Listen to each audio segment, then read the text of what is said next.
Hello guys, welcome to my YouTube channel. आप लोग कैसे हैं? आई होप आप अच्छे होंगे। तो दोस्तों, मैं भी अच्छी हूँ। और मेरे इस वीडियो की स्टार्टिंग हो रही है 2:30 बजे से।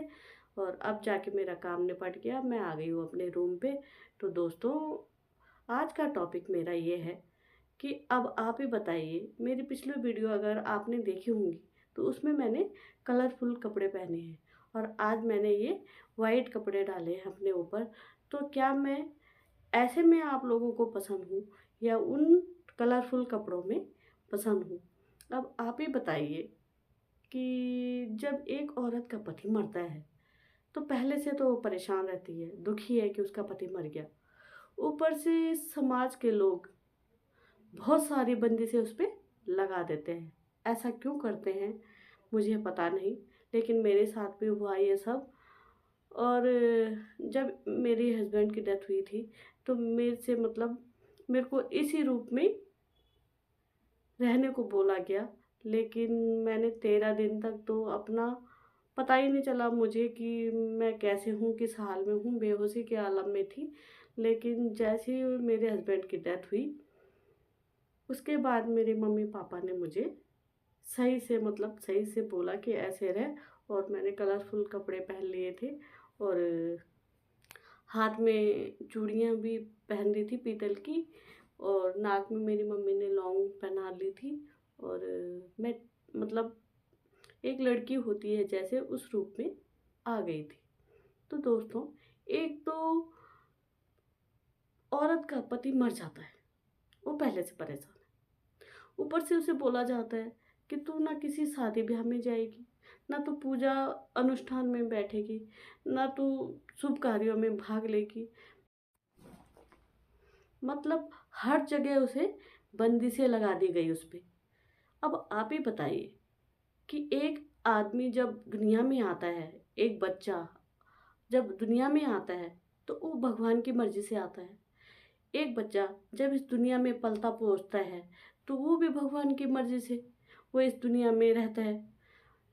उसके साथ जो जो भी घटनाएं अच्छी हो या बुरी होती हैं वो सब भगवान जी की मर्जी से होती हैं। जब वो ये दुनिया छोड़ के चला जाता है वो भी भगवान की मर्जी से होता है। फिर एक औरत कहाँ की दोषी है? उसे क्यों ये समाज इतना क्रूरता दिखाता है?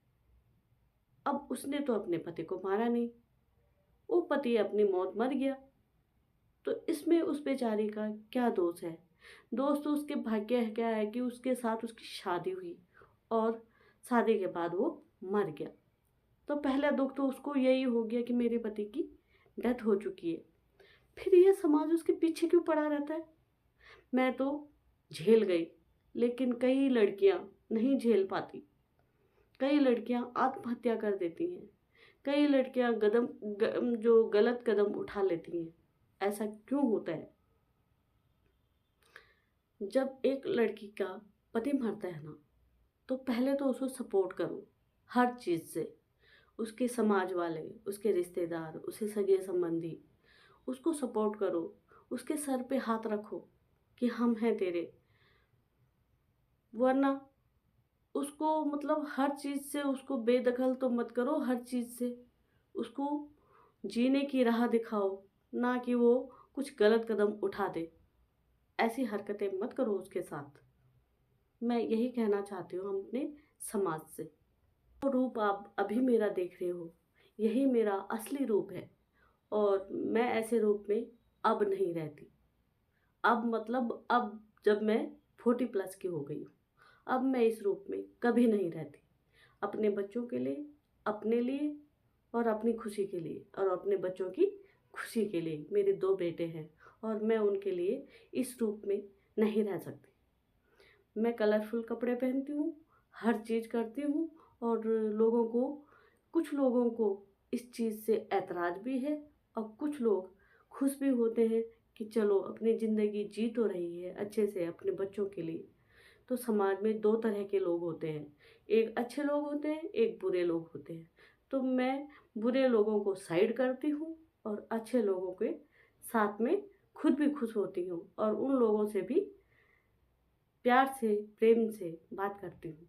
तो दोस्तों, क्या आपको मेरा वो कलरफुल रूप पसंद आया या ये वाला रूप पसंद आया, आप कमेंट में ज़रूर बताइए।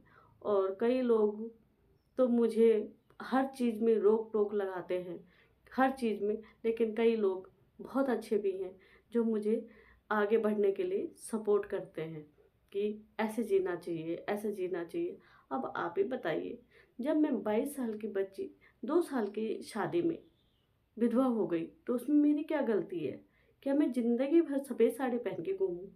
क्या इस रूप में जो मैंने अभी पहना है अच्छी लगती हूँ ऐसे? लोगों ने तो मेरी नाक की लौंग भी हटा दी थी, लेकिन मेरी मम्मी ने ये लौंग भी मेरे नाक में रख दी और बोला कि तू बाहर कैसे जाए। मैं 22 साल की बच्ची थी उस टाइम से, और अभी तक मैं गंगा जल के समान बिल्कुल साफ सुथरी और पवित्र हूँ। जैसे मेरा ये कपड़ा है सफ़ेद, बिल्कुल दाग नहीं है इसमें, वैसी मैं भी हूँ।